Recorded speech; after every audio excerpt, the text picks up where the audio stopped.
Sir यहाँ BPS बकलाना में ही मैंने 3 साल काम किया है, लेकिन लास्ट ईयर में क्या समस्या आई कि सैलरी ही नहीं दे रहे। मैंने इनको अपनी मजबूरी भी बताई कि मुझे फीस भरनी है अपनी बीएड की, वो वेट नहीं करेंगे, मेरा नाम कट जाएगा फिर मैं क्या करूँगी। लेकिन इन्होंने मेरी सुनाई नहीं की। कम से कम मैंने 100 फ़ोन कर चुकी हूँ, ना ये फ़ोन उठा रहे, ना ये सैलरी दे रहे। 38,000 के करीब मेरी सैलरी पेंडिंग है, कोई जवाब नहीं आ रहा, ना प्रिंसिपल सर से और ना हेड ऑफिस से कोई जवाब आ रहा। फ़ोन ही नहीं उठाते ये। घर वाले भी परेशान हैं। हम 2 चक्कर मैम लगा चुके हैं और 10 चक्कर हम यहाँ स्कूल में लगा चुके हैं। एक बार भी इन्होंने डायरेक्ट बात नहीं की। यहाँ आते तो उल्टा सीधा जवाब यहाँ से मिलता है और वहाँ जाते तो वहाँ मिलते ही नहीं। हमने 6 महीने पहले ये बोला था कि हम यहाँ नहीं हैं, हमारा हिसाब कर दो, क्योंकि आप वो बोले मैडम क्यों नहीं हो, क्योंकि हमारी सैलरी टाइम पे नहीं थी। हमने पहले ही बता दिया था मैडम अगर सैलरी नहीं दोगे हम काम नहीं कर सकते, अगर ऐसे ही पैसे होते तो हम क्यों आते हैं यहाँ स्कूल में। तो फिर वो बोले कि मैडम ठीक है हम टाइम पे दे देंगे। हम उनके विश्वास पे रुक गए, लेकिन फिर भी 6 महीने हमारी सैलरी अभी भी पेंडिंग है, कोई जवाब नहीं है। अब कॉल कर रहे हैं तो ना वो कॉल उठाते और ना व्हाट्सएप पे कोई मैसेज छोड़ते, कोई रिप्लाई नहीं है उनका। रेणु है, मैं बास से हूँ। 7 साल स्कूल में एज ए टीचर मैं काम कर चुकी हूँ। 2016 में मेरी ज्वाइनिंग हुई थी और मेरे घर में मेरी सिस्टर की डेथ हो गई थी। वो हुई थी 1 जुलाई को। हमारे स्कूल जैसे जून के बाद स्टार्ट होते थे 29 जून को। 1 जुलाई को मैं नहीं जा पाई थी क्योंकि मेरे घर पे डेड बॉडी पड़ी थी। तो उन्होंने उन दिनों का भी इन्होंने मेरा डबल काटा। और जुलाई से लेकर ये लगा लो मैंने 6 अक्टूबर को 2023 में छोड़ा था, तब तक इन्होंने कोई हिसाब किताब नहीं दिया कि कितना बनता है और कितना नहीं बनता है। मेरी गुड़िया की फीस 1500 रुपये पर मंथ थी, 500 रुपये किराया था, 2000 बनती है। फिर भी इन्होंने मेरे बच्ची के 17,000 रुपये काटे। और उसके बाद सिर्फ इतनी कोशिश करने के बाद भी ना तो मेरा ये बताया क्लियर जो मेरा मेंशन कराया था इन्होंने 45,000 कराया था, उसमें से कुछ गुड़िया के काट लिए। उसके बावजूद भी इन्होंने मेरा जून का, जनवरी 2023 का और उन 6 दिनों की सैलरी का कोई हिसाब किताब नहीं दिया। अब सिर्फ 7,000 रुपये इन्होंने करीब 6 महीने पहले मेरे अकाउंट में डाले थे। उसके बाद इन्होंने कोई पैसा मेरे को नहीं दिया है, ना मेरी कॉल उठा रहे हैं, ना कोई रिस्पॉन्स आ रहा है। ऐसा कुछ नहीं है हमारा। ये आप इनका चाहे चेक करवा लो, डाटा बेच सकते हैं, हमारा क्लियर है। इस साल का भी मोस्टली क्लियर। सिर्फ मैं कह रही हूँ 5% ही बच्चे ऐसे मिलेंगे जिनकी अब तक फीस नहीं आई होगी, अदरवाइज इनका सब कंप्लीट रहता है। अगर किसी बच्चे की फीस कंप्लीट ना हो तो ये उसके एग्जाम नहीं लेने देते, तो पेरेंट्स को फोर्सफुली देना पड़ता है, कहीं से भी अरेंज करें वो पैसा उनको देना पड़ता है। लेकिन इनके मतलब खुद को इनको ये नहीं है कि भाई टीचर्स आ रहे हैं, प्राइवेट वर्कर हैं, उनको भी नीड है कि आप इनकी सैलरी दो और इनकी भी ज़रूरतों का ख्याल रखो। मिसेज अनीता है और मैं बकलाना गाँव से हूँ और पिछले 4 साल से मैं यहाँ पे as a TGT English teach कर रही हूँ। और सैलरी इश्यूज़ तो यहाँ पर हमेशा से ही रहे हैं सर, जैसे मैम ने आपको पहले बता रखा है।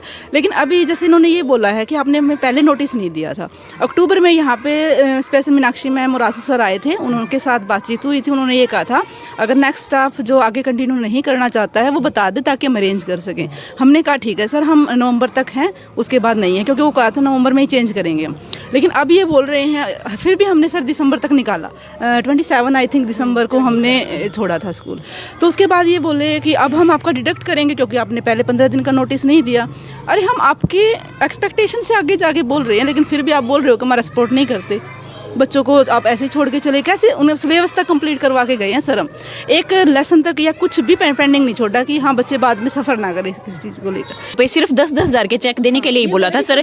तब प्रशासन ने हमें सपोर्ट किया कि हमने बोला कि नहीं 10,000 से तो देखो नहीं काम चलने वाला, क्योंकि काफ़ी लंबा टाइम हो गया, 2 साल करीब हो चुके हैं, तो हम 10,000 में तो संतुष्ट नहीं, हमारा क्लियर करो, हमें क्लियर ही चाहिए क्योंकि हम 2 साल वेट कर चुके हैं। तब देना सर इनके अकाउंट में कुछ हो, चेक हमें दे देते हैं, अकाउंट में कुछ मिलता नहीं, खाली अकाउंट है सर। खाली होते हैं, अकाउंट खाली होते हैं, चेक दे के हमें पागल बना देते हैं भी आपको चेक मिल गया। तो आप उसको कैसे दे दो, कैश तो देते ही नहीं, चेक दे के भी सिर्फ स्टाफ को बकाया जा रहा है सर एक तरीके से कि हमने चेक दे दिया, लेकिन अकाउंट में इनके बैलेंस नहीं होता। फिर टीचर इधर से उधर धक्के खाते फिर रहे। रोज बैंक में कौन जाएगा सर, देखो इतना टाइम किसी के पास नहीं होता।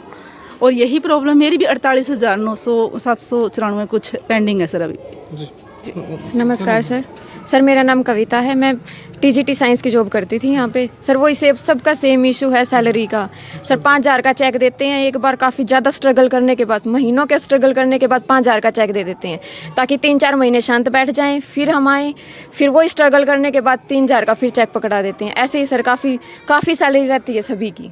हैं हमारे यहाँ काफ़ी पुराने थे, उन्होंने भी 6-7 साल काम किया था। आज हमने कॉल की थी बट वो किसी वजह से कोई इमरजेंसी थी, इस वजह से ना आ पाए। और एक कविता मैम है सर बीवीपुर से, जिन्होंने मेरे साथ 7 साल काम किया है, वो भी सर दूसरा स्कूल ज्वाइन कर चुकी है। प्राइवेट फील्ड में ये लगा लो आप, ऐसे तो बीच में अलो नहीं करेंगे टीचर को जाना, वो नहीं आ सकती, अदरवाइज वो आती अगर वो घर पे होती तो। अब वो दूसरा स्कूल ज्वाइन कर चुकी हैं, इसलिए वो नहीं आ पाई यहाँ पे। अब 2 महीने पहले जो प्रिंसिपल थे यहाँ 80,000 के करीब उनकी रहती है सर, उनकी भी कोई वो नहीं है, केस चल रहा है, ना उनका कोई रिस्पॉन्स है, ना हमारा, किसी की सैलरी नहीं दे रहे सर। उठाते। कॉल भी नहीं उठा अगर कॉल करते हैं कॉल नहीं उठाते, मैसेज करते हैं रिप्लाई नहीं करते मैसेज का। मतलब यही नहीं है, मैं आश्वासन ही नहीं दे दे भी कब देंगे कब नहीं।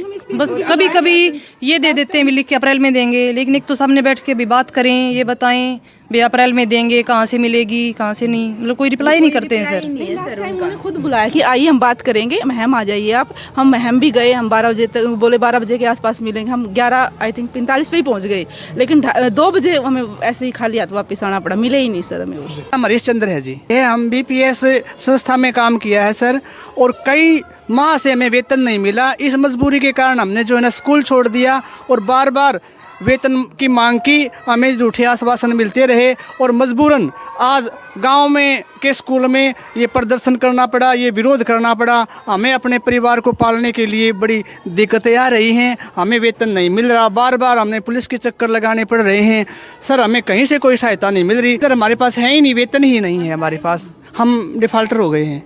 6-7 महीनों की तनख्वाह पेंडिंग है सर। यहाँ पे जो तनख्वाह है महीने के हिसाब से नहीं मिलती थी, कभी जैसे अब मार्च महीना आ गया तो नवंबर की मिल रही है, अप्रैल आ गया तो दिसंबर की मिल रही है। इस तरह से मेरा जो वेतन है वो 72,707 रुपये बकाया है, जिसकी मैंने रिसिप्ट हेड ऑफिस से ले रखी है और वो मेरे पास मौजूद है जी।